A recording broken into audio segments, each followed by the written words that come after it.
My name is Noah and I am 36 years old. I served 8 years in the United States Marine Corps, thinking that the uniform would finally earn me the respect I had chased my whole life. I thought coming home as a Marine would change everything, but it did not change the one thing that mattered most to me. I was still the invisible son. Growing up, my family made it very clear who the star was meant to be. My younger brother Ryan was the pride of the house, the golden kid who could do nothing wrong, the one who soaked up every spotlight without even trying. Teachers loved him, neighbors admired him, and my parents always found a new reason to brag about him as if his success defined their own worth. Meanwhile, I was the background noise in my own home. I learned early that the less I spoke, the fewer reminders I would get that I was not wanted in the conversation anyway. I used to watch them at the dinner table, laughing and glowing whenever Ryan talked about his accomplishments, and I would wait for my turn to speak only to realize it would never come. It was easier to stay quiet and pretend that silence meant strength. At school, I was the kid who tried but never enough to impress anyone. At home, I was the kid who existed but never enough to be seen. The word disappointment never had to be said. I could feel it in every sigh my father gave when he looked at me for too long and in every subtle comparison my mother whispered under her breath. I wanted to believe that there was something about me worth noticing, something that made me more than the spare son they barely acknowledged. For years, I searched for a place where effort mattered more than perfection. The Marines felt like the escape I needed, the one place where hard work and loyalty meant something real. I left home at 18 with a duffel bag and a hope I was almost afraid to admit. I hoped that when I came back wearing that uniform, they would finally look at me with pride instead of embarrassment. I imagined my father shaking my hand and my mother hugging me tighter than she ever had before. I imagined Ryan seeing me as an equal instead of the brother trailing behind him. That dream kept me going through boot camp, training, cold nights overseas, and moments where fear pressed against my ribs like a fist. I told myself I would come home stronger, different, finally enough. But stepping back into that house years later, I realized nothing had changed. They still looked past me, smiled brighter at Ryan, and saved their admiration for him alone. I had survived battles far from home, but the war I could not escape was the one waiting in my own living room. I was still the one they could not see. When I came home after 8 years in the Marines, I thought there'd be a welcome. I didn't expect banners or speeches, but maybe a moment. Maybe a second where my parents would look at me and see more than the mistake they never stopped measuring me against. Instead, I came back to a house filled with laughter I wasn't part of. Ryan had just been given the family's vacation mansion in Tahoe, a brand new Range Rover, and a seat at the table as vice president of the company my grandfather built. No one even told me there was a celebration. I found out from a neighbor who assumed I'd be there. When I walked in through the back door that afternoon, dressed in full uniform, my mother barely looked up from her phone. She told me Ryan's big day was important and that I shouldn't ruin it by showing up unannounced. My father glanced at me and asked if I still remembered how to wear civilian clothes. Then he went back to adjusting his tie. It wasn't the words that stung most. It was how effortlessly they dismissed me. Like I had been gone for 8 minutes, not 8 years. Like I hadn't earned anything worth noticing. I stood there for a moment, unsure of whether to scream or just walk back out. Ryan came down the stairs with his usual smirk, wearing a tailored suit and sunglasses. He clapped me on the shoulder and told me I looked tired. I told him deployment will do that. He laughed like I had made a joke. He asked me if I still planned to chase military paychecks or if I was ready to try something real. Then he said something I'll never forget. He leaned in and whispered, "You know they only kept your room as storage. No one really expected you back." That was Ryan, always knowing just how to twist the knife and make it look like he was smiling. Later that week, I drove past the company building. My grandfather's name was still carved in stone above the entrance. I sat in my truck for nearly 20 minutes, wondering if I could walk in and introduce myself as his grandson. Wondering if anyone in there even knew I existed. The truth is, coming home felt lonelier than any base overseas. At least in the Marines, I had brothers who had my back. At home, I was just a shadow passing through the lives of people who never made room for me to begin with. That night, I sat alone in the garage, surrounded by boxes that used to hold my childhood. Trophies no one ever displayed, photos I wasn't in. I picked up one frame that still had the stock photo inside. They never bothered to replace it. I had spent years thinking that if I became enough, they'd make space for me. But no matter how many ranks I earned or how far I went, the truth stayed the same. I wasn't the son they celebrated. I was the one they tolerated. And nothing I did was ever going to change that. The ballroom shimmered with light, every chandelier casting gold over marble floors polished to a mirror shine. Waiters in crisp uniforms floated between guests holding trays of champagne, and a string quartet played something elegant in the corner. It was the kind of party you'd expect from a family who wanted the world to see just how perfect their favorite son had become. Ryan stood near the center of it all, shaking hands with politicians, CEOs, and people I barely recognized but knew were important. His name was printed across the banners hung behind him. "Congratulations, Ryan, future of the Whitmore legacy." I watched from the far end of the room, close enough to see everything, far enough that no one noticed I was there. I hadn't planned to come. I told myself I wouldn't, that it wasn't worth the humiliation. But part of me still clung to some stupid hope that being present might finally mean something. I showed up in a simple dark suit, no tie, and stood against the wall like I was waiting for someone who'd never arrive. No one greeted me. A few heads turned, unsure who I was. One man actually asked if I was security. I just nodded and looked away. The speeches began not long after. My father stepped onto the stage with his usual charisma and pride dripping from every word. He called Ryan a visionary, a born leader, the one meant to carry the family legacy forward. I couldn't hear most of it over the rush in my ears. It felt like every word was another nail locking me into a version of myself I didn't choose. I turned to leave. My hand was already on the door when I saw him. A tall man in a charcoal suit, walking directly toward me like he had been searching for me all night. He wasn't smiling. His eyes didn't waver. He moved through the crowd like it didn't exist. He stopped just inches away. I didn't know his face, but something in the way he looked at me made my stomach tighten. He reached into his coat and pulled out a white envelope, thick and sealed, and held it out. I didn't move. He leaned in close, his voice low, deliberate, like a sentence rehearsed 100 times. "It's time to tell them who you really are." Before I could react, he placed the envelope into my hand, straightened his jacket, and walked away.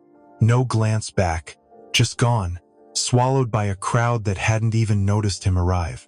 I stood there frozen, staring at the envelope. My fingers curled around it, but I didn't open it. Not yet, not in that room. All around me, people were clapping. The music swelled again. Ryan was raising a glass, my parents beaming on either side of him. And I stood in the shadows holding something I didn't understand, but somehow already knew would change everything. I waited until I was outside, far from the music and the toasts, before I opened the envelope. My hands shook as I peeled back the seal, my breath shallow, like I already knew whatever was inside would be too much to hold all at once. I pulled out a stack of documents, thick and neatly bound, each page stamped with the gold seal of a law firm I recognized from childhood. The top page had my full name, not just scribbled as a witness or a side note, but front and center.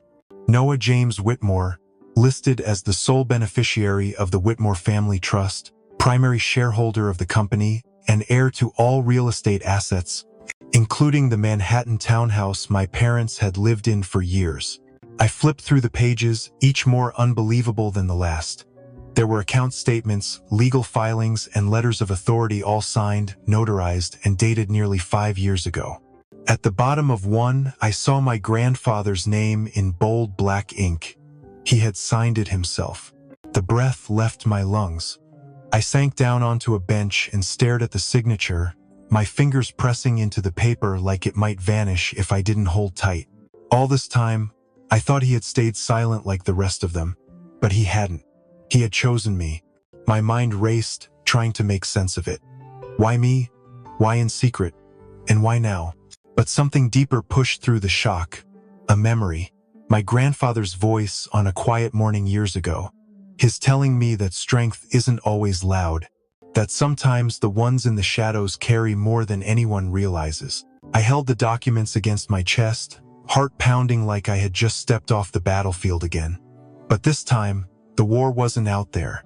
It was here, in this room, in this moment. And for the first time in my life, I wasn't empty-handed. I had proof, I had power, and everything was about to change. Tucked between the documents was a single sheet of folded paper, handwritten in a style I recognized instantly. My grandfather's penmanship was steady, deliberate, the kind of writing that made you slow down just to take it all in. I unfolded it with care, like the paper itself might tear under the weight of the words inside. Noah, if you're reading this, it means the time has come. I watched you grow in silence, not because I didn't care, but because I needed to see who you would become without the noise of praise. You chose a path of service, humility, and quiet strength, and I saw more of myself in you than in anyone else. This family has long mistaken performance for character.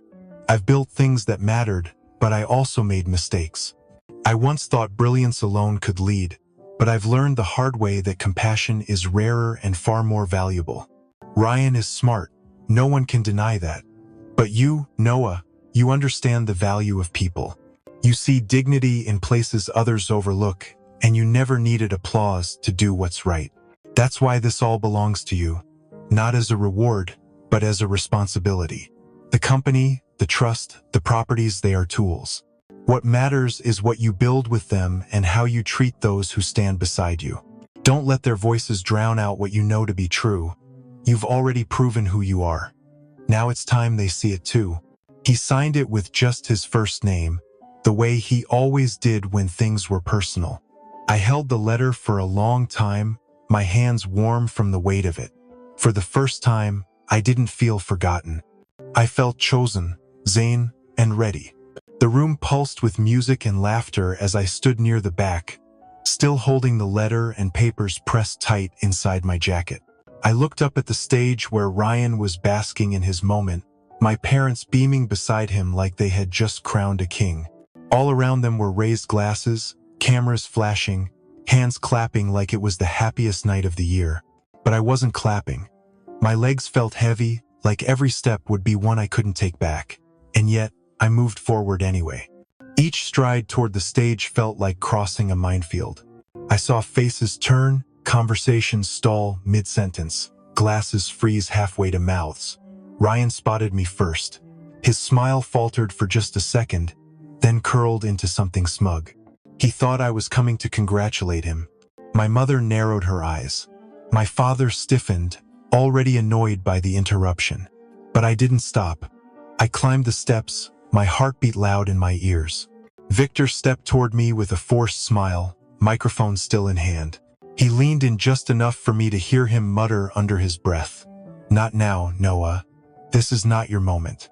But I didn't back down. I took the mic from him slowly, my hand steady even though everything inside me trembled. "Actually," I said, "this moment belongs to me." A hush fell so fast it was like the air had been sucked from the room. The music stopped. The lights didn't dim, but somehow everything felt darker. I turned to the crowd, scanning the room filled with strangers and family who never really saw me. Then I reached inside my jacket and pulled out the envelope. I held it in front of me, not waving it, just showing them it was real. For years, I was told I didn't matter, that I was a shadow, a mistake, a disappointment. But the truth has a way of rising. I opened the folder and began to speak. These are legal documents signed by Edward Whitmore 5 years ago. They named me, Noah James Whitmore, as the rightful heir to the company, the trust, and the estate. Gasps rippled across the room. Ryan laughed once, short and forced, like he was sure this had to be a joke. My father stepped forward, voice low and sharp. "This is ridiculous. You're embarrassing yourself." Before he could reach me, a voice cut through the tension like a blade. A voice older, deeper, and unmistakably clear. "He's telling the truth." All heads turned as my grandfather stood from the front row, He walked slowly but without hesitation, leaning slightly on his cane as he approached the stage. When he reached me, he placed a hand on my shoulder and faced the crowd. I gave those documents to someone I trusted years ago. Tonight was always meant to be the night Noah stepped forward. He turned to Ryan, who was frozen in place, his mouth open, eyes wide. You were raised to believe leadership was owed to you. But leadership is earned. And your brother has already proven what it means to carry this family's name. Then he looked at my father, and you forgot that legacy is not about control, it's about character. You built an empire, but you ignored the foundation. I stood there as silence fell again, but this time it wasn't suffocating. It was sacred. For the first time, I felt seen, not because I demanded it, but because the truth finally had room to speak. Ryan's voice cut through the silence like a crack of thunder. He stepped forward, eyes wild, pointing at the papers in my hand. He demanded proof, shouted that it was fake, a setup, a mistake that would be corrected the moment a real lawyer saw it. My father backed him up, his tone sharper, louder, trying to regain control of the room. He called it betrayal, said this wasn't what the family stood for, said I had no right. My mother clutched her pearls like it was a scandal, not a revelation. But my grandfather didn't flinch. He stepped between us with more authority in that moment than I had ever seen. His voice dropped, slow and deliberate, but every word landed like a hammer. Ryan, you were gifted with intelligence, but you used it to elevate yourself, not serve others. You looked down on people who didn't fit your vision of success. He turned to me and placed his hand gently on my shoulder. Noah has never asked for praise. He has never demanded power, but he understands people. He listens, he sees, and he leads with heart. The guests, once frozen in shock, began to shift. Some nodded, a few murmured quietly to one another. Eyes that had once followed Ryan now turned to me, uncertain but curious, waiting to see what would happen next. Ryan tried again, his voice breaking this time. He said he earned everything. That he was the one who showed up, who worked hard, who kept the family name alive. But my grandfather shook his head. You performed. Noah endured. And that's the difference. One leads for applause. The other leads because he understands what it means to be overlooked and still stand tall. There was no applause, just a heavy silence filled with truth. And in that moment, for the first time, I watched the balance shift. Not because I demanded it, but because they saw me. And more importantly, they saw him for who he really was. The air outside was crisp, quiet, and still humming with the weight of everything that had just happened. I stood beside my grandfather at the edge of the steps, both of us looking out over the city skyline glowing under the night sky. The ballroom behind us felt like another world now, one I had finally walked out of on my own terms. He didn't say much, just placed a hand on my shoulder and gave a small nod, like he knew I needed space more than words, and I did. Because for the first time in my life, I wasn't asking to be seen. I had been seen, fully, finally. The city stretched out in front of me like a blank page. For years, I believed I was the mistake, the overlooked, the one who would never measure up. I carried those labels like armor, hoping they'd hurt less if I wore them myself. But tonight changed that. Not because I suddenly became someone new, but because I finally let go of who they told me I was. I realized my worth wasn't waiting to be handed to me. It had been with me the whole time, growing in the silence, shaping itself through every moment I had to stand alone. I looked down at the letter still tucked in my pocket and thought about all the times I almost gave up. About the nights I questioned if there was a place for someone like me in this family, in this world. And I wish I could go back and tell that younger version of myself to hold on. Because the truth always rises. And when it does, it doesn't need to shout, it just needs to be ready. So if you're watching this, and you've ever felt like the forgotten one, the invisible one, the one they always overlook, I want you to hear this. You are not defined by the people who fail to see you. You are defined by how you carry your truth while they don't. Keep going, your moment is coming. And when it does, it will speak louder than all the silence they tried to bury you in. Thank you for hearing my story. If it reached something in you, share it with someone who needs to know they matter too. And if you're still finding your voice, know this. You're not alone, and you were never less.